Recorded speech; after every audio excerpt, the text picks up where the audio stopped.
You don't get a say. That was it. No warning, no lead-in, just the sentence, dropped like a door slamming shut. I took a breath I didn't know I was holding and waited for the follow-up that never came. The decision had already been made. The chair across from me rolled back an inch. A pen clicked once, then again, too loud, like he needed the sound to feel finished. This was minutes after I terminated his son. Clean process. Human resources signed, legal signed, every box checked. I'd done it the boring way, the only way that ever protects anyone. Apparently, not me. I didn't argue, I didn't explain, I didn't beg. I looked at the folder between us and asked one thing. Are you sure? The clicking stopped. He smiled. Not a cruel smile, worse. A relieved one, like I'd made his afternoon easier. That smile stayed with me longer than the words. My name is Keisha Monroe. I am 41 years old. I nodded once and stood up before my hands gave me away. They were shaking, bad enough that I tucked them into my jacket pockets. I could feel my pulse in my throat. I could also feel something else, heavier, settling in. Not anger, not yet. More like the moment you realize a mistake has already happened and you're just catching up to it. If you're wondering why I didn't fight right there, trust me. I asked myself the same thing, later, over and over. I walked out with nothing in my hands. No box, no goodbye tour. People avoided eye contact like it was contagious. That part hurt more than I expected. Halfway down the hall, my phone buzzed. I didn't check it. I already knew it wouldn't be from anyone brave enough to ask what just happened. I didn't know yet that this firing had triggered something else. Something automatic. Something he clearly forgot existed. The story you're about to hear is a fictional work created by the writing team at RevengeAITA. It is inspired by patterns of workplace power, silence, and retaliation. Not by any single real person or company. Each story carries its own meaning, and none of them are meant to repeat the last. Back then, though, I wasn't thinking about meaning. I was thinking about the sound of that pen, and how confident he looked when he thought I was done. How many chances does someone get just because of their last name? I didn't ask that out loud. I learned early that saying it makes people uncomfortable. So I kept it in my head and did my job. His son wasn't evil. That's the part that still messes with me. He wasn't screaming at assistants or stealing lunch money. He was just careless in the way people are when they think someone else will clean up after them. Late approvals. Numbers pushed through without checking. Decisions signed off because he was in a hurry, or bored, or convinced nothing bad ever really sticks to him. The compliance office always smelled like burnt coffee. Like someone kept reheating the same mistake and hoping it would taste better. I remember standing there with a printout in my hand while he leaned against the counter, scrolling on his phone. This one needs a second review, a shrug, a half smile. It's fine. We've done worse.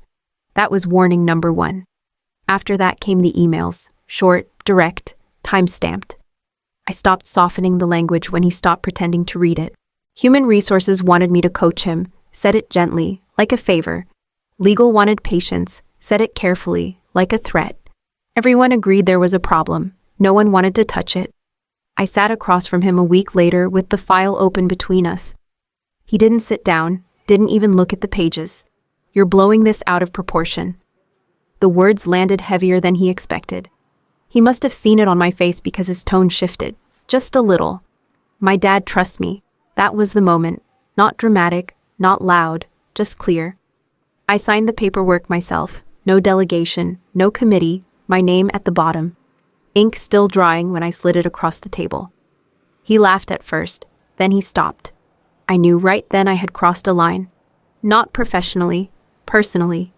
Maybe I should have waited. That thought still shows up when things get quiet. What if getting fired actually made things worse for them?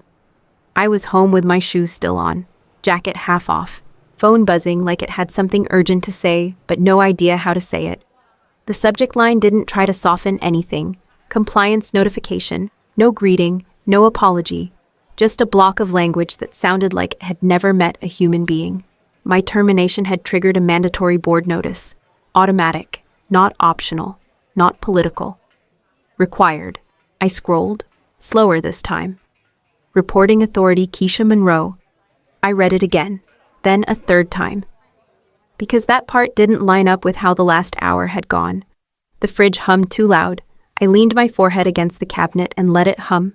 It felt steadier than I did. There was a number at the bottom for questions.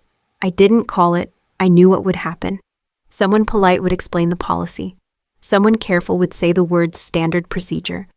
Nobody would sound surprised. Another line caught my eye. The timeline. The notice had to be submitted within a fixed window. No extensions. No approvals needed from management. It didn't care who fired me or why. The system just did what it was built to do. My phone buzzed again. A text this time, from a colleague who used to sit 2 doors down. "Did you really fire him?" I typed. Deleted. Typed again. Yes. 3 dots appeared, disappeared, then nothing. I went back to the email, opened the link. A draft was already waiting for me, blank fields and a blinking cursor like it expected me to know what came next. He fired me fast, too fast, like he was trying to outrun something. This is the part where my stomach dropped. Not relief, something else. The kind of feeling you get when you realize the ground you're standing on isn't solid.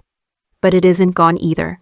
I sat down, opened my laptop, and started filling in the first line. Careful not to add anything that didn't belong there. What do you do with proof you hoped you'd never need? The file lived on my personal drive, not the company servers. Not the shared folders everyone pretended were secure, mine. The kind of place you only put things you don't want accidentally moved. It wasn't dramatic. No smoking gun screenshots. Just rows and rows of boring truth. Spreadsheets, timestamps, approval chains that led exactly where I said they did. The kind of stuff people wave off until it's printed and sitting in front of them. I kept it because I didn't trust him. That's the clean answer. The messier one is that I didn't trust myself to remember everything when it mattered. So I wrote it down, every time, quietly.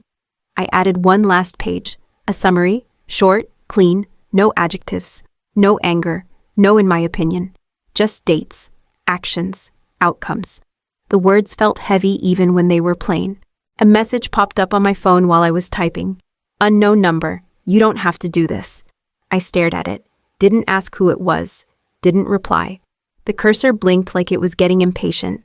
The laptop fan started whining, high and tired, like it had been carrying me longer than it signed up for. I closed every other window, left only the board portal open.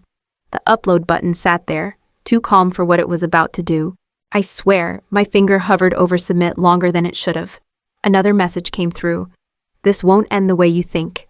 I finished the last line, checked the dates one more time, saved, then uploaded. No confirmation screen, no reassuring green check mark, just silence, like I'd dropped something into deep water and had to wait to hear the splash. I shut the laptop and sat there with my hands flat on the table until the fan wound down. The file was gone from my drive. Out of my hands. That part scared me more than I expected. I picked up my phone and turned it face down. The next move wasn't mine anymore. How can someone look so confident when they're already wrong? The elevator doors slid open before I could turn away. Bad timing, bad luck. He stepped in like the building still belonged to him, like nothing had shifted. He glanced at me, quick and dismissive, then pressed the button for the top floor, close enough that I could smell his aftershave. Too clean, too deliberate. This doesn't have to get messy, came out of him easy, casual, like advice you give someone who should be grateful you're even talking. Best thing you can do now is move on quietly. I nodded, the same nod I'd used in his office. Small, non-committal, the kind that lets people hear whatever they want. The elevator dinged between floors, too slow. My phone buzzed once in my pocket. I didn't check it, I didn't need to. I knew the timing. I knew what had already left my hands. He glanced down, noticed the vibration. His mouth twitched. That smile again, the relieved one. Like this conversation was a box he could finally check. Chicago's a small town, he added, lowering his voice. Not a threat, not exactly. More like a reminder. People talk. Another nod, still quiet, still letting him feel taller than he was. The doors opened. He stepped out first. Didn't look back. Didn't have to. In his head, this was done. Sun handled. Problem removed. Damage contained. The doors slid shut. The elevator started moving again, empty now. My phone buzzed a second time. Longer. Persistent. I leaned back against the wall and let the hum of the cables settle my breathing. I almost told him. Almost warned him that quiet wasn't an option anymore. That something had already crossed a line he didn't even see. That's the part that scared me. How close I came to giving it away. By the time the elevator reached the lobby, the smile was gone from my face. Whatever came next was going to happen without my permission, or his. What if the room deciding your future pretends you're invisible? The meeting started without me. That part was clear right away. No name placard, no seat assignment. I took a chair near the back and kept my hands folded like I was waiting for instructions that weren't coming. The table filled up fast. Familiar faces, expensive suits, the kind of calm you get when people think the outcome is already agreed on. He took the floor like he always did. Easy voice, controlled pace. Every sentence sounded rehearsed, even the pauses. Heads nodded, pens moved. Someone murmured approval when he mentioned growth targets. Someone else smiled when he joked about a challenging quarter. No mention of my report, not even a glance in my direction. I stayed still, counted breaths, tried not to look like I was waiting for something. The air carried a cheap cologne from across the table, sharp and distracting. It didn't belong in a room like this. Neither did I. Apparently. A vote came up. Routine. Hands lifted without hesitation. Another item cleared. More nodding, more confidence. This was the part where doubt crept in, quiet, persistent. Maybe I misunderstood the process. Maybe the file landed in the wrong queue. Maybe someone decided it could wait. Or worse, that it didn't matter. The chair tapped a pen against the table. Once, then again, familiar sound. Different room. A board member leaned toward the CEO and whispered something, too soft to hear. The CEO's smile tightened. Just a fraction. He adjusted his papers, shuffled them back into place. The agenda moved on. Still nothing. This is where I thought I screwed up. Completely. I shifted in my seat, fighting the urge to check my phone. Fighting the urge to stand up and say something stupid just to feel visible again. I didn't.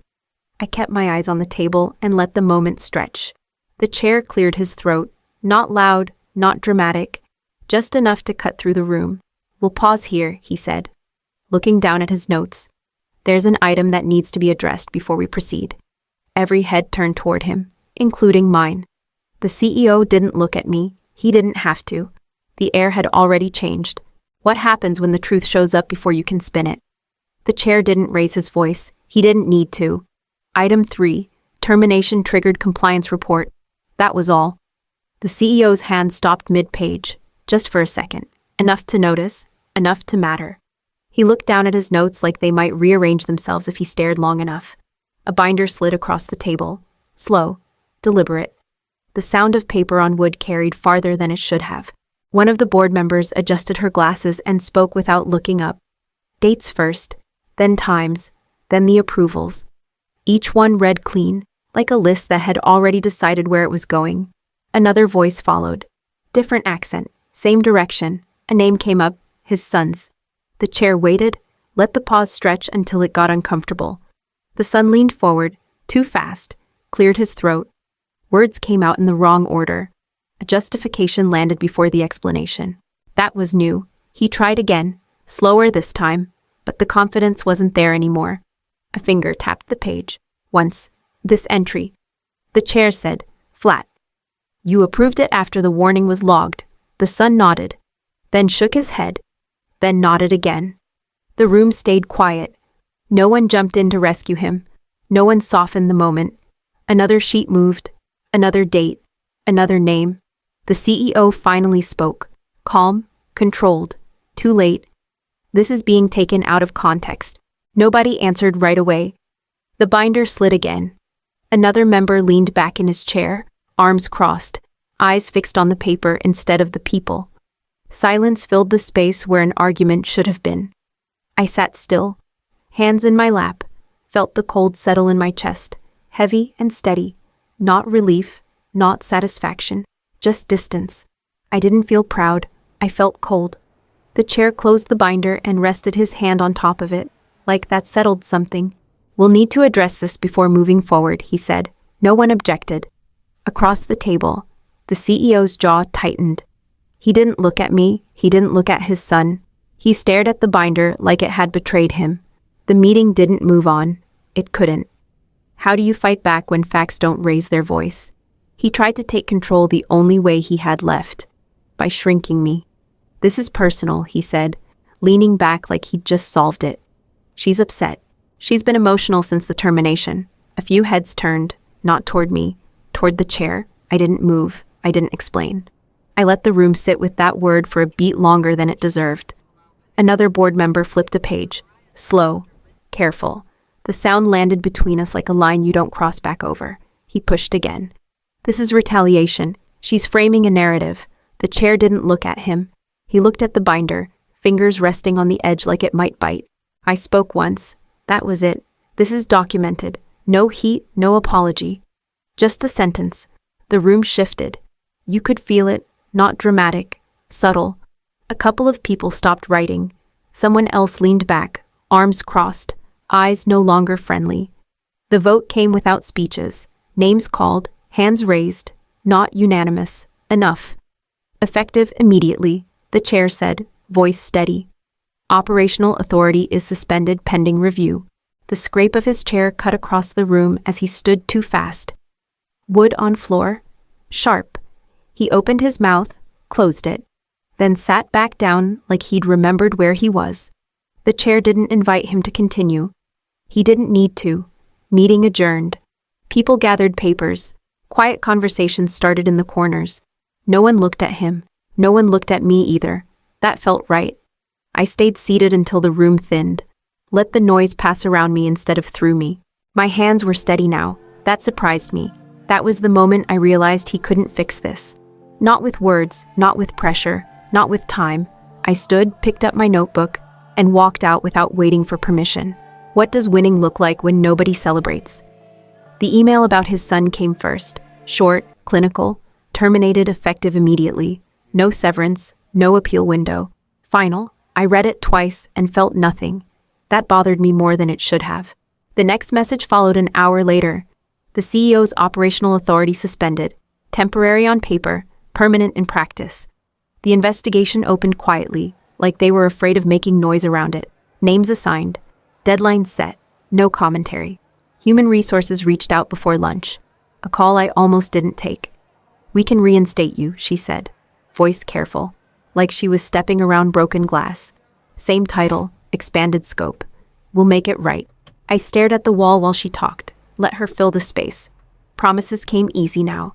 Support, stability, a chance to put this behind us. No, I said. One word. It landed heavier than I expected. She paused, then tried again. You don't have to decide today. I already did. There was a beat where I thought she might argue. She didn't. She thanked me for my time like we were ending a normal call. Like this was normal. The board reconvened in the afternoon. Smaller group, quieter room. The vote was procedural this time. I raised my hand when it came to compliance oversight, then lowered it when it was done. No speeches, no eye contact. Someone asked if I wanted to stay for the next item. I'm finished, I said, already standing. The heavy door closed behind me with a sound that felt final. Not dramatic, just solid, like something sealing itself. Saying no felt harder than everything else. I walked down the hall without looking back. My phone buzzed with messages I didn't open. I knew what they would say. Congratulations. You did the right thing. You won. I kept walking. Whatever came next wasn't going to fit into that word anyway. What do you do after the truth finishes its work? A few weeks passed before things stopped moving on their own. Emails slowed. Meetings stopped being labeled urgent. People figured out which names not to say anymore. The investigation wrapped quietly. No dramatic announcement. Just a set of outcomes that couldn't be appealed. His son stayed terminated. No consulting role, no quiet return. The board cut off every path back in. The CEO never regained operational control. His title remained on paper for a while, then disappeared from the internal directory like it had never been there. I didn't go back. I got one last call from the board chair. He thanked me, said the system worked because someone followed it when it was uncomfortable. You could have handled this differently, he added, not accusing, just stating a fact. I know, I said, and I meant it. After that, the calls stopped. My phone went quiet in a way that felt unfamiliar. At night, the wind rattled the window of my apartment, sharp and uneven, like it couldn't decide what it wanted. I slept anyway. I'm not sure I won. That word still doesn't sit right. Winning implies celebration, or at least relief. I didn't feel either. I knew I couldn't undo what I started, even if I wanted to. And some days, I did. I didn't feel clean or heroic. I felt finished, like something had closed behind me without asking if I was ready. The system corrected itself. That part is true. It did exactly what it was designed to do once it couldn't look away anymore. But systems don't check on the people who trigger them. They just move forward. I walked away without fixing the mess inside me. I left it there, unsettled, because pretending it wasn't messy would have been another lie. Here's the lesson I landed on. Whether I wanted one or not, doing the right thing doesn't make you whole. It just makes you responsible. And once you accept that, you don't get to take it back.